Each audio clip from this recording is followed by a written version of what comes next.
বিসমিল্লাহির রহমানির রহিম। আসসালামু আলাইকুম ওয়া রাহমাতুল্লাহ। প্রিয় শিক্ষার্থীরা, আজকের ক্লাসে আমরা এসএসসি 2025 সালের রসায়ন বিজ্ঞানের দ্বিতীয় অধ্যায়ের শর্ট সাজেশন নিয়ে আলোচনা করব। এই সাজেশনটি তোমরা যদি 100% ফলো করতে পারো, ইনশাআল্লাহ 100%ই তোমরা কমন পাবা। দ্বিতীয় অধ্যায়ের নাম হচ্ছে পদার্থের অবস্থা। যেমন 1 নম্বর প্রশ্ন, কোনটির আন্তঃনবিক শক্তি সবচেয়ে বেশি? আন্তঃনবিক শক্তি সবচেয়ে বেশি হবে আয়োডিনের। কেন? কারণ হচ্ছে দেখো, সমযোজী যৌগের অণুর আকার বৃদ্ধি পেলে আন্তঃনবিক শক্তি তথা ভ্যান ডার ওয়ালস বন্ধন বৃদ্ধি পায়। যেমন এখানে হাইড্রোজেন, নাইট্রোজেন, ক্লোরিন, আয়োডিন এর মধ্যে আয়োডিন এর আকার সবচেয়ে বেশি। তো এই জন্য আয়োডিনের আন্তঃনবিক শক্তি সবচেয়ে বেশি হবে। আবার অন্যভাবে চিন্তা করলে হাইড্রোজেন, নাইট্রোজেন, ক্লোরিন গ্যাস, কিন্তু আয়োডিন I2 হচ্ছে কঠিন, তাই I2 এর আন্তঃনবিক শক্তি সবচেয়ে বেশি হবে। এটা এইভাবে হচ্ছে ব্যাখ্যা করে আমরা পড়তে হবে। নিচের উদ্দীপকের আলোকে পরবর্তী প্রশ্নের উত্তর দিতে হবে। এখানে দেখো, অ্যামোনিয়া দ্রবণ আছে এ দ্রবণে, বি দ্রবণ আছে HCl। এখন প্রশ্ন হচ্ছে এ এবং বি দ্রবণের বিক্রিয়ায় উৎপন্ন লবণকে সরাসরি গ্যাসে পরিণত করতে কঠিন তাপীয় বক্ররেখা কোনটা? দেখো, এই দুটাকে যদি আমরা বিক্রিয়া করি, অ্যামোনিয়া এবং হাইড্রোক্লোরিক অ্যাসিড, তাহলে এখানে কি তৈরি হয়? দেখো, অ্যামোনিয়া আর হাইড্রোক্লোরিক অ্যাসিড বিক্রিয়া করে অ্যামোনিয়াম ক্লোরাইড তৈরি হবে। এটা হচ্ছে নিশাদল বা এই লবণের কথাই বলা হচ্ছে। এটা একটা ঊর্ধ্বপাতিত পদার্থ। এই পদার্থকে অর্থাৎ এটাকে যদি তাপ দিই, তাপ প্রয়োগ করলে সরাসরি কঠিন থেকে গ্যাসে পরিণত হবে। তাই ডি হবে এর উত্তর। ডি নাম্বার কি? ডি হচ্ছে যেটা, দেখো এই যেরকম এখানে আমরা তাপ দিচ্ছি, তাপ দিলে এইখানে দেখো এই বিন্দুতে সেটা গ্যাসে পরিণত হওয়া শুরু করবে।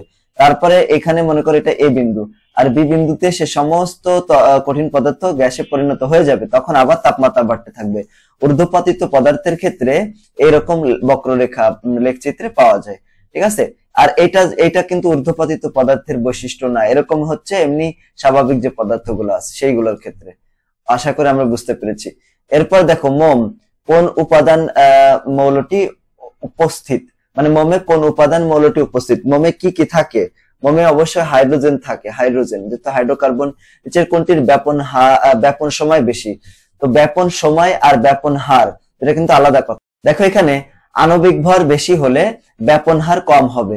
তো ব্যাপন হার যার কম, অর্থাৎ ব্যাপনের জন্য সময় বেশি লাগবে। ঠিক আছে? আমাদের এখানে বলছে না যে ব্যাপন সময় বেশি, ব্যাপন সময় তারই বেশি হবে যার ব্যাপন হার কম হবে। ঠিক আছে? তো এখানে দেখো, অ্যামোনিয়া NH3 এর পারমাণবিক আণবিক ভর হচ্ছে 17, তারপর কার্বন ডাই অক্সাইডের হচ্ছে 44, সালফার ডাই অক্সাইডের হচ্ছে 64, আর ক্লোরিনের হচ্ছে 71। তাহলে এখানে ক্লোরিনের আণবিক ভর সর্বাধিক, তাই ব্যাপন সময়ও কি হবে? বেশি হবে। ক্লোরিনের আণবিক ভর এই যে সবচেয়ে বেশি আণবিক ভর, তাহলে ব্যাপন হার সবচেয়ে কম, আর ব্যাপন হার কম মানে সময় বেশি লাগবে। তাহলে এটা হবে ডি নাম্বার, ক্লোরিন। তারপর কোন দুটির ব্যাপন হার সমান? যে দুইটার আণবিক ভর সমান হবে। যেমন দেখো, আণবিক ভর সমান হলে ব্যাপন হার সমান হয়। যেমন এখানে এই যে C2H4 এটা হচ্ছে ইথিন। ইথিনের আণবিক ভর কত হচ্ছে? 28। কিভাবে বের করলাম? দেখো, কার্বনের হচ্ছে 12, দুইটা কার্বন আছে তাই 2 গুণ করলাম, যোগ হচ্ছে হাইড্রোজেন। আবার কার্বন মনোক্সাইডের ক্ষেত্রে 12 যোগ 16 ওটা হচ্ছে 28, দুইটাই সমান। তো সমান হলে কি হবে? ব্যাপন হার সমান হবে, তাই না? তাহলে এটার আনসার হবে ইথিন এবং কার্বন মনোক্সাইড। এরপরে 6 নম্বর প্রশ্ন, এই যে এরকম উক্ত লেখটি নিচের কোন যৌগের তাপীয় বক্ররেখা? দেখো, এরকম বক্ররেখা তারই হতে পারে যে হচ্ছে ঊর্ধ্বপাতিত পদার্থ। এইখানে যে যৌগগুলো আছে তার ভিতর ঊর্ধ্বপাতিত পদার্থ হচ্ছে অ্যালুমিনিয়াম ক্লোরাইড। তাহলে এটার আনসার হবে সি নাম্বার। আশা করি তোমরা বুঝতে পেরেছো। এইভাবে ব্যাখ্যা করে করে পড়লে তোমরা 100% কমন পাবে ইনশাআল্লাহ।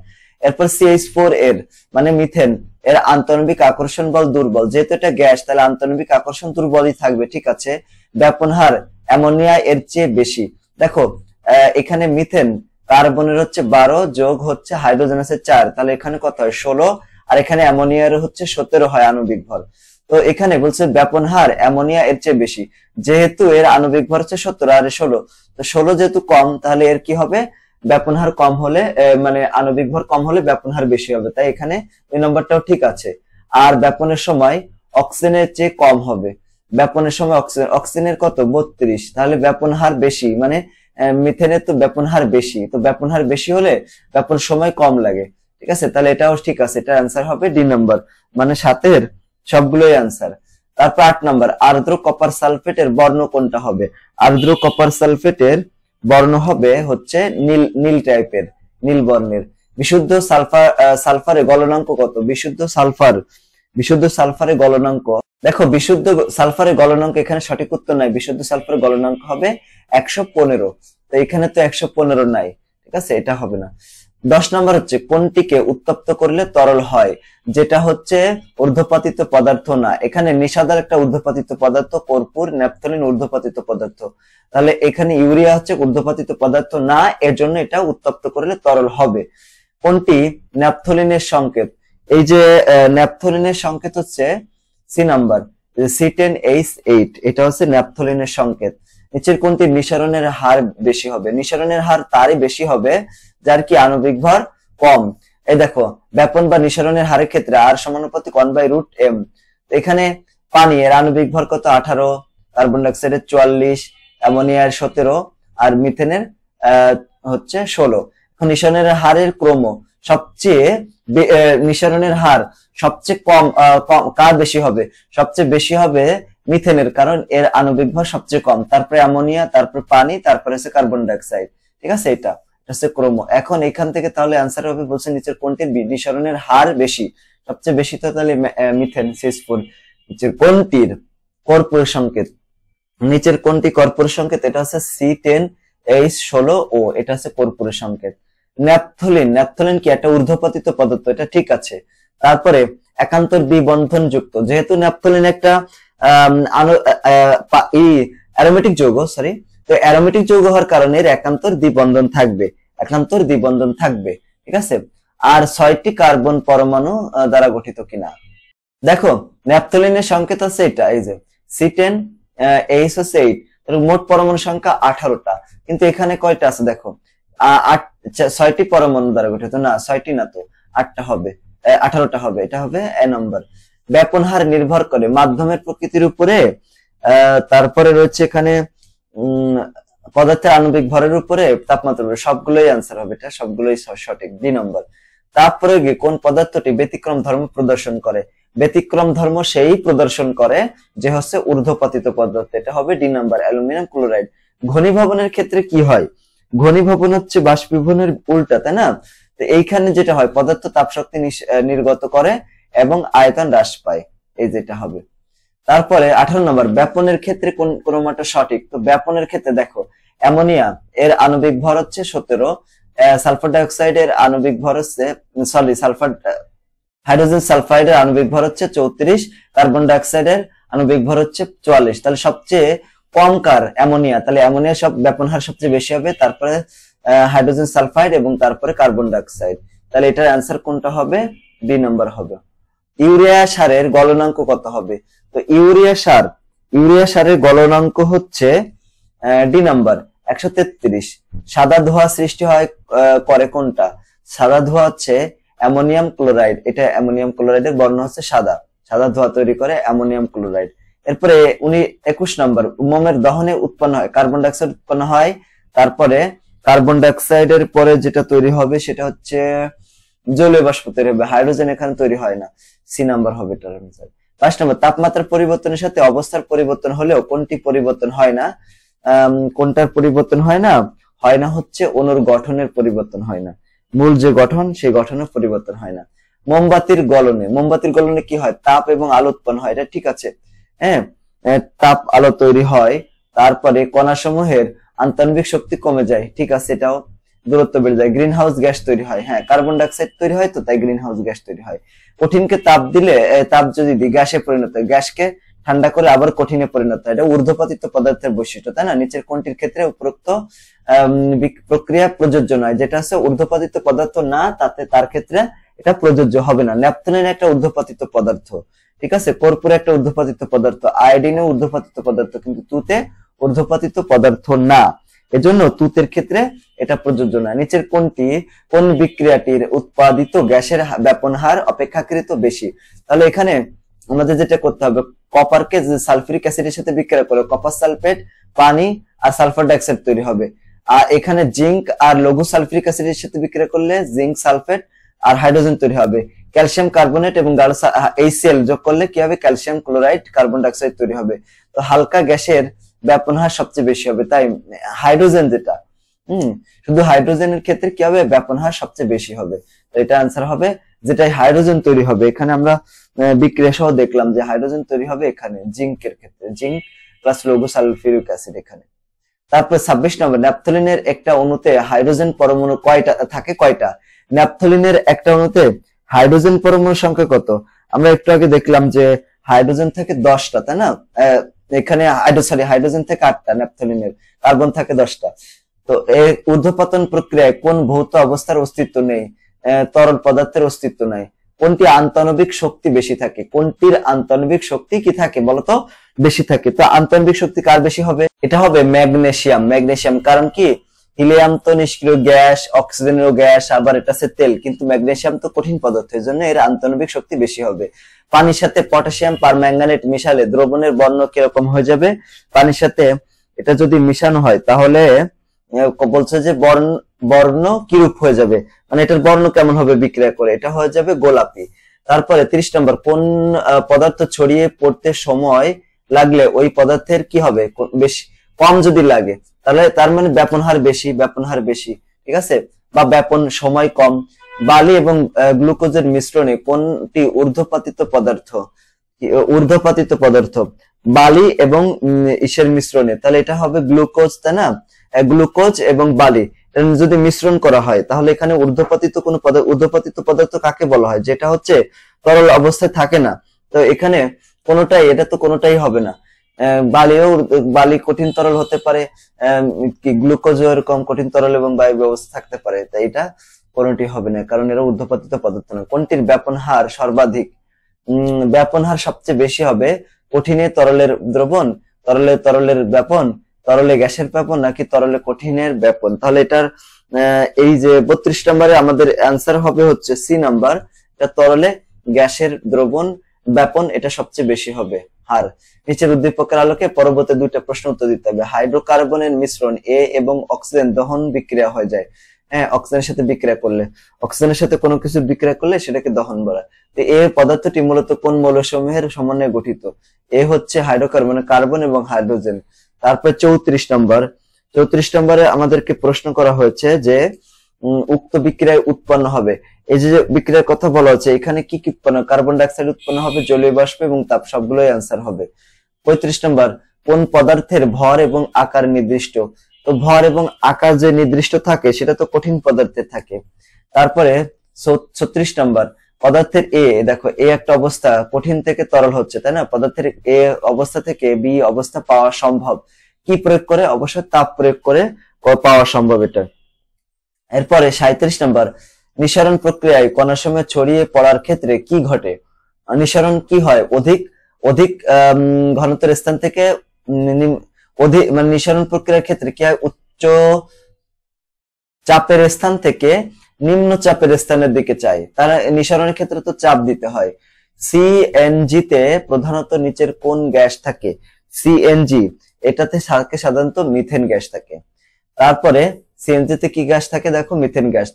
যানবাহনের জ্বালানি হিসেবে ব্যবহৃত সিএনজি মূলত উচ্চচাপে সংকোচিত কি মিথেন গ্যাস। তারপর এরপরে 40 নম্বর হচ্ছে স্ফুটনের বিপরীত প্রক্রিয়াটি কি? স্ফুটনের বিপরীত প্রক্রিয়া হচ্ছে ঘনীভবন। নিচের উদ্দীপকের আলোকে পরবর্তী দুটো প্রশ্ন উত্তর দিতে হবে। দেখো আয়োডিন ও খাবার লবণের মিশ্রণ, এটাকে তাপ দিলাম, খাবার লবণ থাকলো, আয়োডিন চলে গেল, উদ্দীপকে কোন প্রক্রিয়া নির্দেশ করে? এটা হচ্ছে ঊর্ধ্বপাতন নির্দেশ করে, কারণ আয়োডিন হচ্ছে ঊর্ধ্বপাতিত পদার্থ, এটাকে তাপ দিলে উড়ে যাবে, ঠিক আছে, গ্যাসে পরিণত হবে। উদ্দীপকে আয়োডিনের স্থলে বালি ব্যবহার করা হলে সেটা কি হতো? বালি, তুমি যদি এখানে আয়োডিনের বালি মিশাইতে তাহলে সেটাকে কিভাবে পৃথক করা তো অনেক বেশি কষ্টকর হয়ে যেত, তাই না? সেটা হতো সি নাম্বার, কোন পদার্থ ঊর্ধ্বপাতিত হতো না, বালিও না, ওটাও না। কোন পদার্থের কণাগুলোর মধ্যে আন্তঃকণা আকর্ষণ বল সবচেয়ে বেশি? কঠিন পদার্থের ভিতরে আকর্ষণ সবচেয়ে বেশি কিন্তু দূরত্ব সবচেয়ে কম, ঠিক আছে। তারপর দেখো এখানে বি হচ্ছে তরল জাতীয় কোন পদার্থ, এ, আর বি হচ্ছে কঠিন অবস্থা। পদার্থের এ অবস্থা হতে বি অবস্থায় রূপান্তর কখন সম্ভব? মানে কিভাবে তুমি এ থেকে বিতে নিবা? এটা হচ্ছে তাপ অপসারণ করা, মানে তাপ যদি কমিয়ে দিই তাহলে। নিঃসরণের ক্ষেত্রে প্রযোজ্য, নিঃসরণের ক্ষেত্রে চাপের প্রভাব অবশ্যই আছে, বড় এবং সুষম ছিদ্র না, এটা ছোট ছিদ্র লাগে, ছোট। কেবল গ্যাসীয় পদার্থের ক্ষেত্রে ঘটে। 1 আর 3 নাম্বার হবে, এটা হবে সি নাম্বার। গ্যাসীয় পদার্থের বাইরে কিন্তু নিঃসরণ হয় না, তবে ব্যাপন হতে পারে। প্রত্যেক বিশুদ্ধ তরলের কোন বৈশিষ্ট্যটি নির্দিষ্ট, মানে কোনটা হবেই বিশুদ্ধ? গলনাঙ্ক, স্ফুটনাঙ্ক। এটা তরল পদার্থ বলছে, তাই না? তাহলে তরল পদার্থে কি হবে? স্ফুটনাঙ্ক হবে। তারপর ব্যাপন প্রক্রিয়ায় কণাসমূহে ছড়িয়ে পড়ার ক্ষেত্রে নিচের কোনটি ঘটে? আচ্ছা, ব্যাপন কখন হয় বলতো? ব্যাপন হয় উচ্চ ঘনমাত্রার স্থান থেকে নিম্ন ঘনমাত্রার স্থানের দিকে স্বতঃস্ফূর্তভাবে।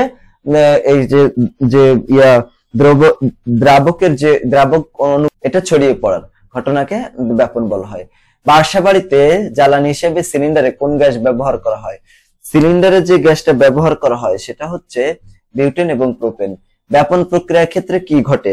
ব্যাপন প্রক্রিয়ার ক্ষেত্রে তাপ প্রদানে কঠিন পদার্থের ব্যাপন হার বাড়ে, আণবিক ভর বাড়ালে ব্যাপন হার কমে, তরল মাধ্যমে কঠিন পদার্থের ব্যাপন হার তরল পদার্থের চেয়ে কম হয়। এটা সবগুলোর অ্যান্সার হবে।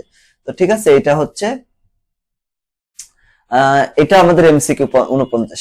এখন আমরা চলে যাব জ্ঞানমূলক প্রশ্ন, সিকিউ প্রশ্ন, মানে যে তোমাদের সৃজনশীল প্রশ্নের ভিতরে ক নাম্বার যে প্রশ্নগুলো হতে পারে, যেমন খুবই গুরুত্বপূর্ণ প্রশ্নগুলো এখানে উল্লেখ করা হয়েছে। যেমন 1 নাম্বার দেখো, ঊর্ধ্বপতন কাকে বলা হয়? যে প্রক্রিয়ায় কোনো কঠিন পদার্থকে তাপ প্রদান করা হলে সেগুলো তরলে পরিণত না হয় সরাসরি বাষ্পে পরিণত হয়, তাকে ঊর্ধ্বপতন বলা হয়।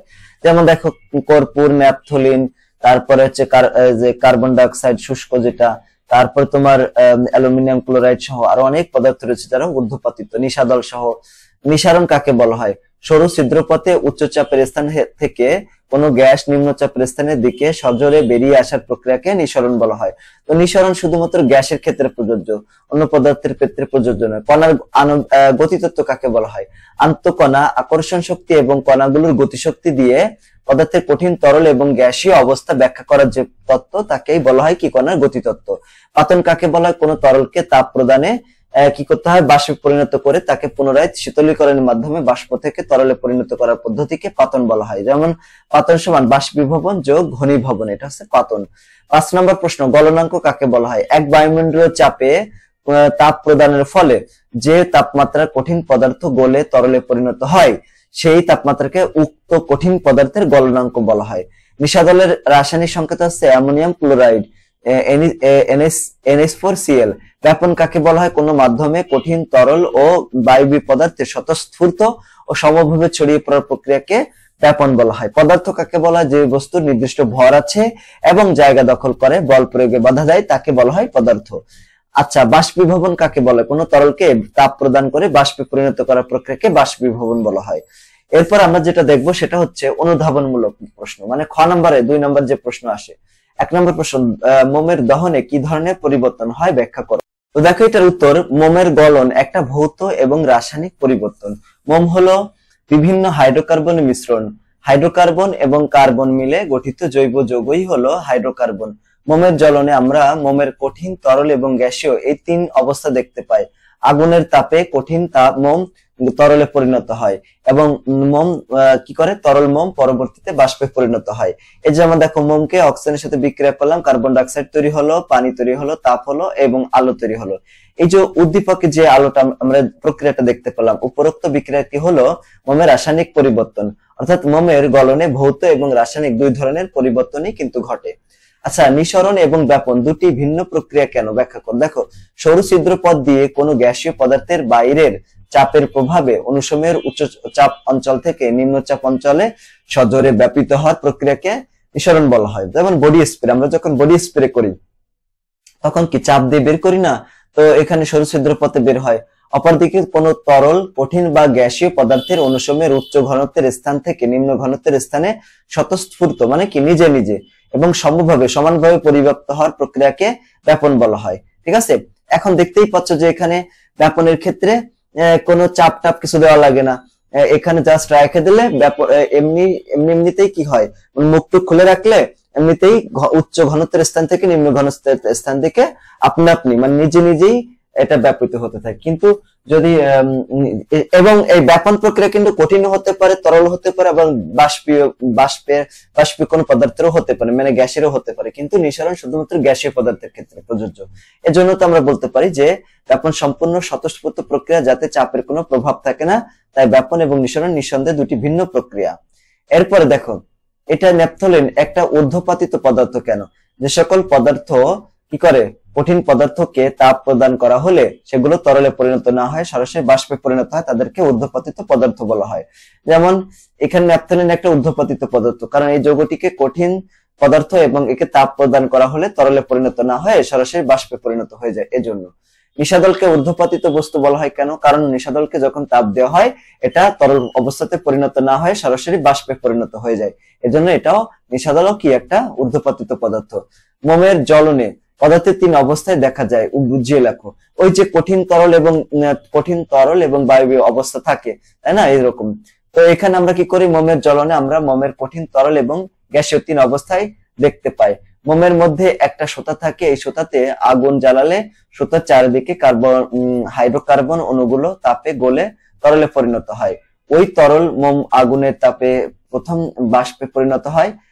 অতএব ওই বাষ্পীয় মোম বা বাতাসের অক্সিজেনের সাথে বিক্রিয়া করে কার্বন ডাই অক্সাইড, জলীয় বাষ্প, আলো এবং তাপ উৎপন্ন করে। তরল মোমের কিছু অংশ ঠান্ডা হলে কঠিন মোমে পরিণত হয়। অর্থাৎ তাপের প্রভাবে মোমের কঠিন, তরল এবং গ্যাসীয় 3 অবস্থাতে অস্তিত্ব পাওয়া সম্ভব।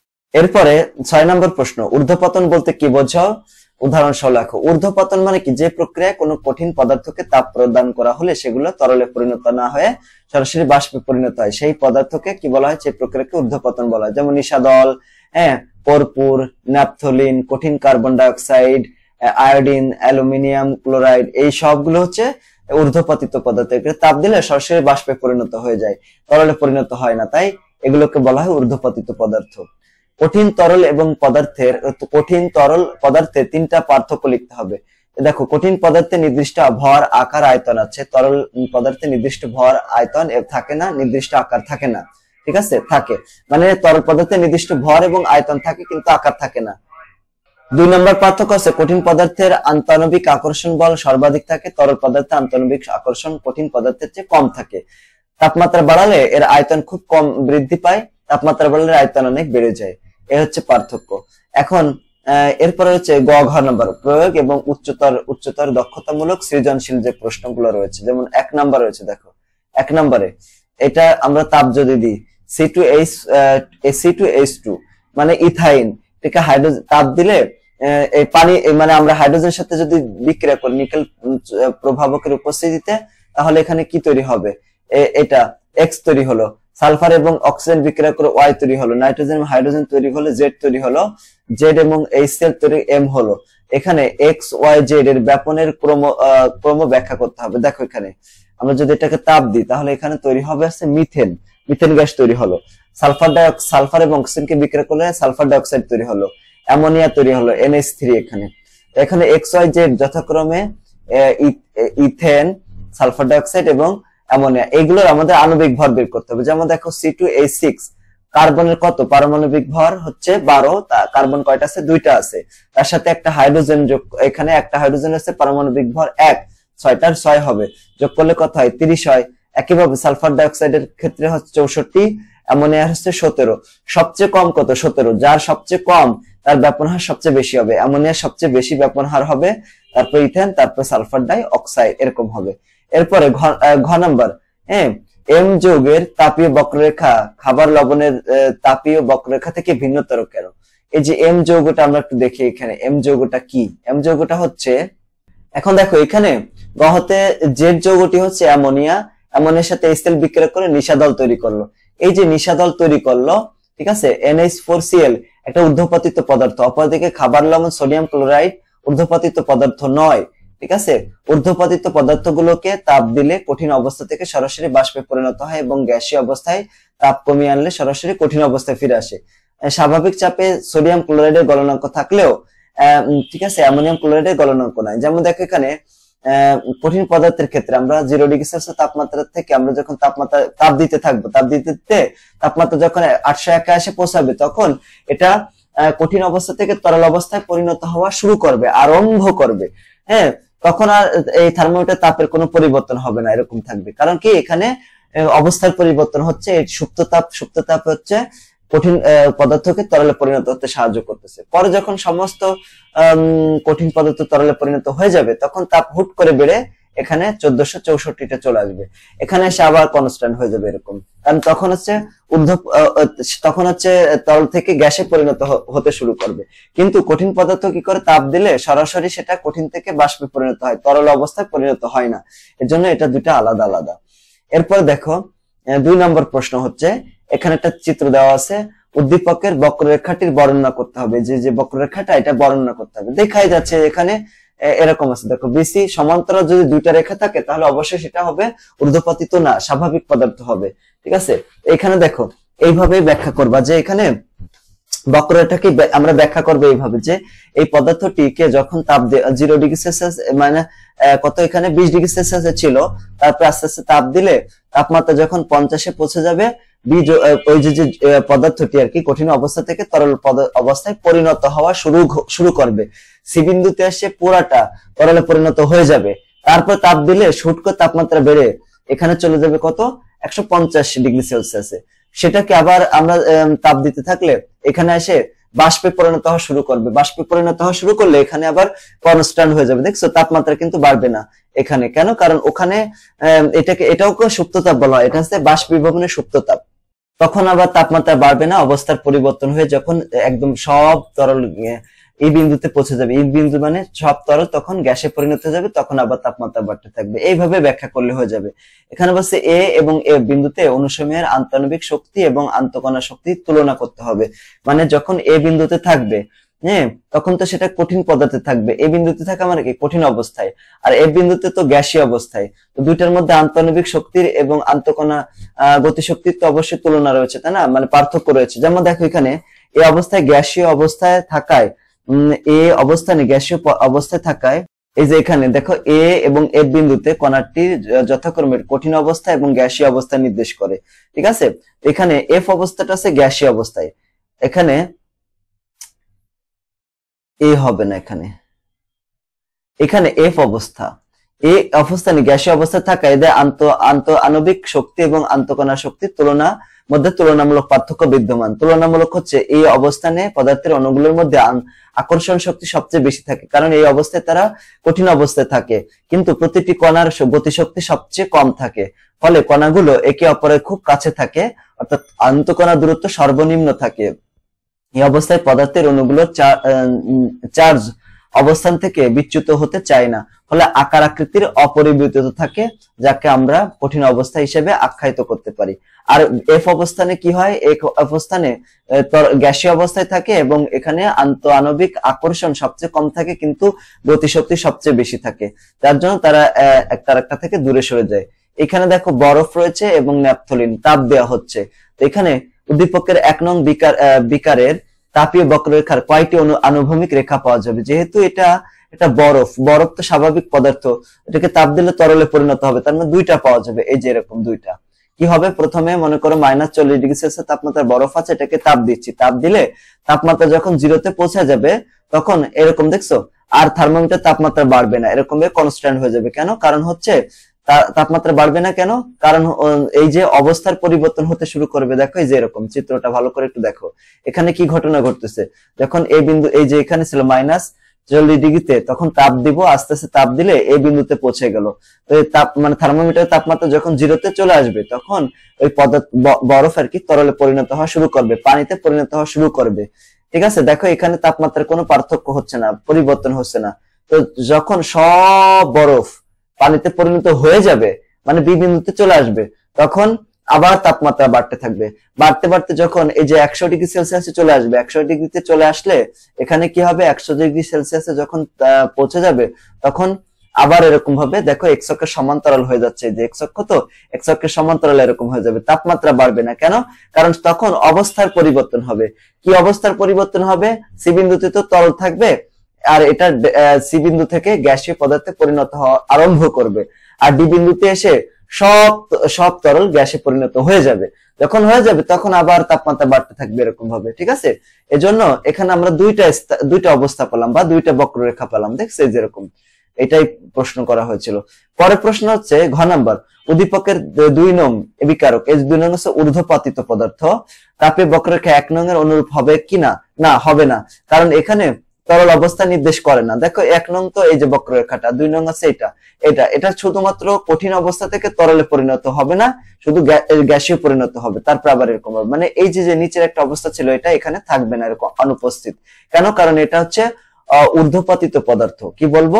ঊর্ধ্বপাতিত পদার্থ। ঊর্ধ্বপাতিত পদার্থ শুধু কঠিন থেকে তরল এর পরিণত না হয়, কঠিন পদার্থ থেকে সরাসরি বাষ্পে পরিণত হয়ে যায়, এজন্য এটার এর অবস্থা পাওয়া যাবে। তারপরে প্রশ্ন 4 নাম্বার। 4 নাম্বার দেখো, এখানে সালফার হচ্ছে গলনাঙ্ক 115 ডিগ্রি এবং স্ফুটনাঙ্ক 444 ডিগ্রি সেলসিয়াস।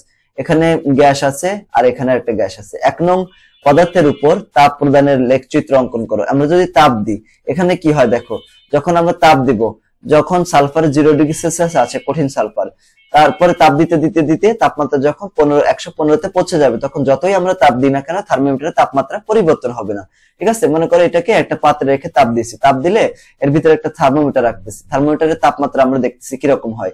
তাপ দিলে যখন 115 পৌঁছে যাবে তখন থার্মোমিটারের তাপমাত্রা বাড়বে না, এখানে যে ফিক্সড হয়ে যাবে। যখন সব সালফার, কঠিন সালফার তরলে পরিণত হয়ে যাবে তখন আবার তাপ দিলে তাপমাত্রা বাড়তে বাড়তে এই অবস্থায় চলে আসবে। কত? 444 আসলে তাপমাত্রা আবার স্থির হয়ে যাবে। স্থির হয়ে যখন একদম সব তরল গ্যাসে পরিণত হয়ে যাবে তখন আবার এর তাপমাত্রা বাড়তে থাকবে।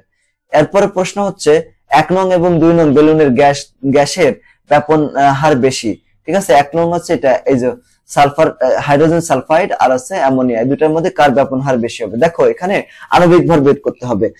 এই যে এখানে হাইড্রোজেন সালফাইড যেটা, তার আণবিক ভর হচ্ছে 34 আর অ্যামোনিয়ার হচ্ছে 17। তো যার আণবিক ভর কম তার ব্যাপন হার বেশি হবে। তাহলে নিঃসন্দেহে আমরা বলতে পারি ব্যাপন হার বেশি হচ্ছে অ্যামোনিয়া এর ক্ষেত্রে। তো এইভাবে আমি তোমাদেরকে ব্যাখ্যা সহকারে পড়লাম। এটা যদি তোমরা 100% বুঝে থাকো, 100% ইনশাআল্লাহ তোমরা কমন পাবে। প্রিয় শিক্ষার্থীরা, যারা 2025 সালে নবম এবং দশম শ্রেণীতে উত্তীর্ণ হবে তাদের জন্য আমরা কোর্স তৈরি করেছি বিজ্ঞান বিভাগের জন্য। মাত্র 550 টাকায় 5টা সাবজেক্ট পড়তে পারবা। 5টা সাবজেক্টের ভিতরে হচ্ছে পদার্থ, রসায়ন, জীববিজ্ঞান, সাধারণ গণিত এবং উচ্চতর গণিত। সপ্তাহে 7 দিনই ক্লাস হবে, প্রতিদিন 2টা করে। ভর্তির জন্য এই নাম্বারে যোগাযোগ করতে পারো। এরপরে যারা হচ্ছে আর্টস এবং কমার্সে রয়েছে তাদের মাত্র 220 টাকার বিনিময়ে 2টা সাবজেক্ট পড়ার সুযোগ রয়েছে। এখানে তোমাদের 3 দিন ক্লাস হবে। পড়ার জন্য এই নাম্বার যোগাযোগ করতে হবে ভর্তির জন্য। আর যারা আমাদের অফলাইনে পড়তে চাও, যদি আমাদের অফলাইন কোচিং রয়েছে 70 পশ্চিম মেরুলবাডে, ঢাকা 1212, এর আশেপাশে যদি কেউ থেকে থাকো তাহলে এখানে সরাসরি এসে ভর্তি হতে পারো 6ষ্ঠ থেকে দ্বাদশ শ্রেণী পর্যন্ত। আজকের ক্লাসটা পর্যন্ত। সবাইকে ধন্যবাদ। আসসালামু আলাইকুম ওয়া রাহমাতুল্লাহ।